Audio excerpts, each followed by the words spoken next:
కాబట్టి ఇప్పుడు జీవుడు ఏమవ్వాలి? దానికి తగిన శరీరాన్ని వాడే పుచ్చుకోవాలి తప్ప ఈశ్వరుడు ఏమి ఇవ్వడు. నిన్ను చేయమన్నాడు ఏమిటి పాపం? ఆయన నీతో పాపం చేయిస్తే ఆయన నీకు శరీరం ఇవ్వాలి. పాపం చేసుకున్నది నువ్వు బుద్ధినిచ్చిన తర్వాత. కాబట్టి ఆయన స్వతంత్రంగా ఇవ్వడు శరీరాన్ని. కాబట్టి శరీరమును నువ్వే పొందుతున్నావు. కాలమునందు దేహము వెళ్ళిపోతోందేమో, దేహి వెళ్ళడు. దేహి అలాగే ఉంటున్నాడు. మళ్ళీ కొన్నాళ్ళు పోయాక ఇంకో శరీరం పుచ్చుకుంటున్నాడు. పుచ్చుకున్నలగాయతో మళ్ళీ మొదలు సంసారం.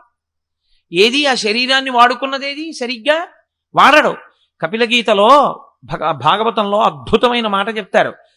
తల కిందకి పెట్టి కాళ్ళు పైకి పెట్టి శరీరం అంతా తయారైపోతే ఇక అమ్మ కడుపులో పట్టకపోతే ఏమవుతుందంటే ఈ చెయ్యిలా కదపలేడు, ఈ చెయ్యిలా కదపలేడు, ఈ తల ఇలా తిప్పడానికి ఉండదు.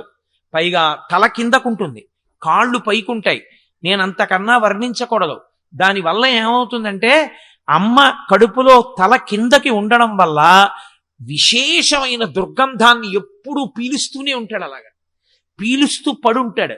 ఈలోగా తను విడిచిపెట్టేసినటువంటి మలమూత్రములలోంచి సూక్ష్మజీవులు పుట్టేస్తాయి.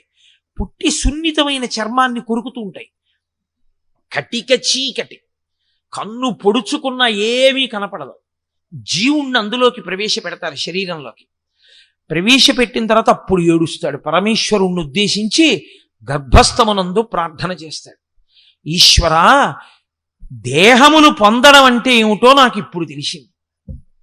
దీంతో చెయ్యాలి పుణ్యకర్మ, దీంతో చెయ్యాలి ప్రదక్షిణం, దీంతో చెయ్యాలి 4 పువ్వులు వేస్తే దీంతోనే వెయ్యాలి. ఈ తలకాయ ఉన్నందుకు పెద్దల ముందు పరమేశ్వరుని ముందు ఇలా ఉంచాలి. ఇలా అనడం తప్ప ఇంకేం రాలేదు. బతికున్నన్నాళ్ళు ఓ ప్రదక్షిణం చేసింది లేదు, 2 పువ్వులు వేసింది లేదు, ఓ కొబ్బరికాయ కొట్టింది లేదు, ఈశ్వరా నువ్వే తినని ప్రేమార పెట్టింది లేదు.